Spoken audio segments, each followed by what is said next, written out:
Hello even शानी ने जो चाल चल रही थी उस चाल में वो कामयाब हो जाता है। उसके सामने अब बाइक की जगह गाड़ी आ जाती है। अब ये आगे जाकर रमसक के साथ क्या करेगा? क्या रमसक को इस बात पे 100% यकीन हो जाएगा कि ये सारी की सारी जो साजिश है ये शानी की है? नेक्स्ट एपिसोड में आप लोगों को क्या चीज़ें दिखाई जा सकती हैं?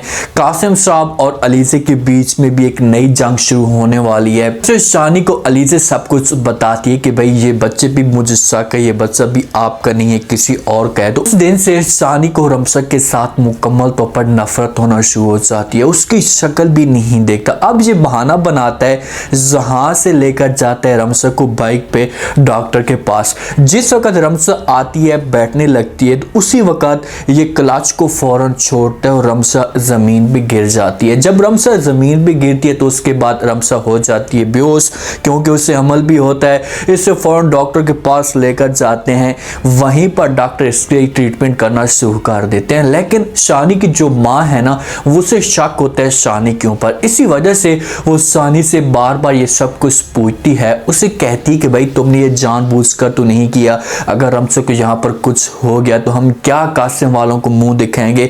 तो शानी को भी अंदर से डर हो जाता है कि यार बच्चे को कुछ तकलीफ ना मिल जाए या रमसक को कुछ तकलीफ ना मिल जाए। ये तो अपनी लालच के लिए सब कुछ कर रहा था। बड़ा रमसक की जहां से बच जाती है जान, जो उसे घर लेकर आते हैं। कासिम वालों को जब इस बात का पता चलता है तो इसे भाग तोड़कर रमसक को मिलने के लिए आ जाते हैं। जब वहां पर आते हैं साथ में अफनान भी मौजूद होता है। रमसक का हाल हवाल पूछते हैं। उसके बाद शानी की माँ बोल पड़ती है और कहती कि मैं तो शुक्र अदा करती हूँ।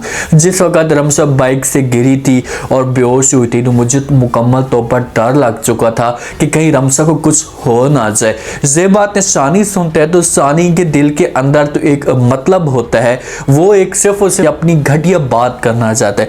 इस तरह की बातें चल रही होती हैं तो वहां पर शानी मजबूर होकर बोल पड़ता और कहता है कि अब मुझे समझ नहीं आती। से वाले सारे पूछते कि भाई किस बात की आपको समझ नहीं आती? तो आगे से फौरन शानी जवाब देकर कहता है कि भाई डॉक्टर ने मुझे ये कहा है कि आपने रमसक को बाइक के ऊपर नहीं बैठाना बल्कि किसी और जगह पर या किसी और चीज के ऊपर लेकर जाना है। अब हमारे पास तो इतने पैसे हैं ही नहीं, मैं तो बहुत मजबूर हूँ, समझ नहीं आ रही, बड़ी टेंशन है, मेरी प्यारी बीवी है, मैं अपनी जान से भी ज्यादा ऐसे प्यार करता हूँ।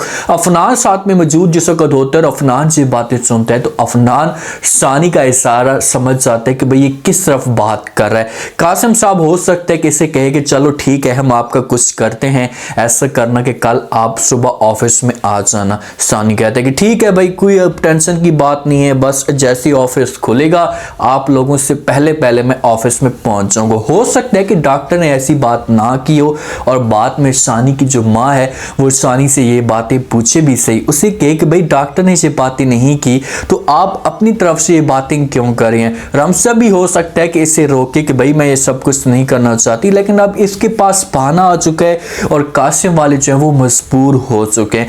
अफनान बड़ा पछता है, घर जिस वक्त आते हैं अपने वालिद के पास आता है और आकर बातें करना शुरू कर देते और कहते हैं कि पापा जान मैंने अपनी जिंदगी में दो गलतियां की हैं। एक रमसक के प्यार को मैंने ठुकराया है, दूसरी गलती मैंने ये की है कि मैंने अलीज़े को अपनाया है। उससे ये दो बहुत बड़ी गलतियां हो चुकी हैं जिनकी जो है वो नाकाबिले तलाफी है। इससे बातें जब आगे से वालिद सुनते हैं तो उससे कहते हैं कि बेटा बस अब चुप कर साहब, इस बात को जो है वो दोहराने का कोई भी फायदा नहीं है, क्योंकि आपको लगता है कि भाई आपकी जो ये गलतियां हैं नाकाबिले तलाफी हैं, अब इनकी कोई भी माफ़ी नहीं हो सकती, तो अब इस मौजू पे डिस्कस करने का कोई भी फायदा नहीं है। तो जहाँ पर आगे से अफनान जवाब देकर कहते हैं कि भाई जिस हिसाब से मैंने अलीज़े के साथ शादी की है ये मैंने बहुत बड़ी गलती की है। अलीज़े की निस्बत मेरे दिल में रमसक मुकम्मल तौर पर घर कर चुकी थी, लेकिन वहाँ पर वालिद से रोक लेते और कहते हैं कि बस मज़ीद मैं इस मौजू पे डिस्कस नहीं करना चाहता, क्योंकि कासिम साहब को भी गलती का एहसास हो रहा है, क्योंकि ये आया था अपने बेटे के पास और आकर इसने बात की थी। इससे कहा था कि भाई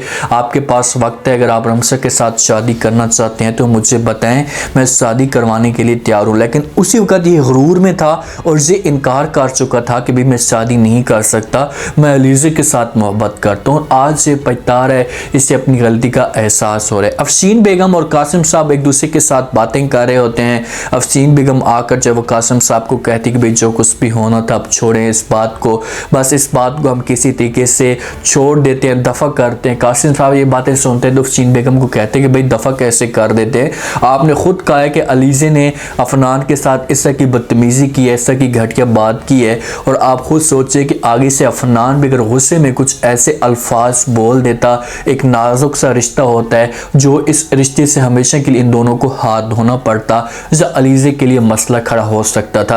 आप कम से कम इसे समझें तो सही, इसके साथ प्यार से बात तो करें कि भाई इस तरह की हरकतें अफनान के साथ ना करे।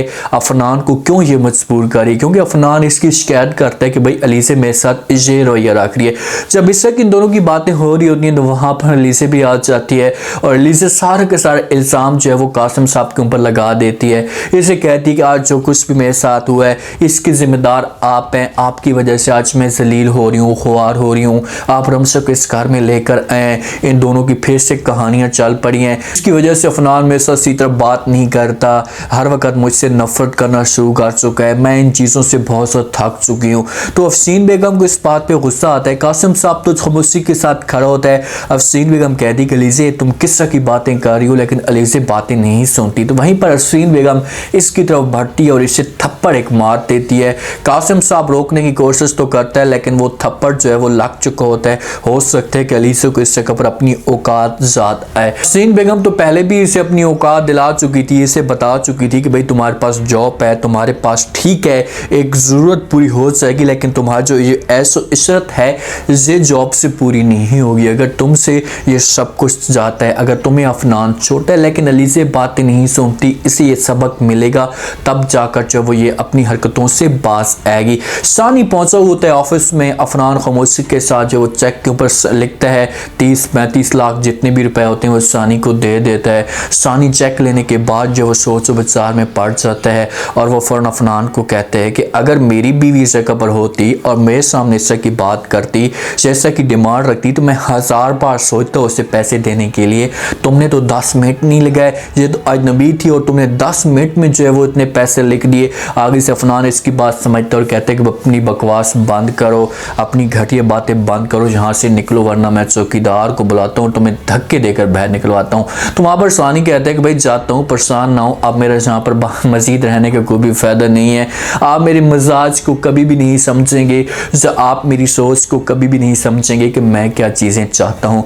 अब सानी को इन्होंने इस तरीके से मुंह मीठा करवा दिया है कि ये अब हर रोज़ कोई ना कोई रमशा के ऊपर ड्रामा करता रहेगा, कोई ना कोई कहानी करता रहेगा जिस पर मजबूर हो जाएंगे जहाँ पर अफनान वाले, और वो सानी की डिमांड हर तरीके से पूरी करेंगे।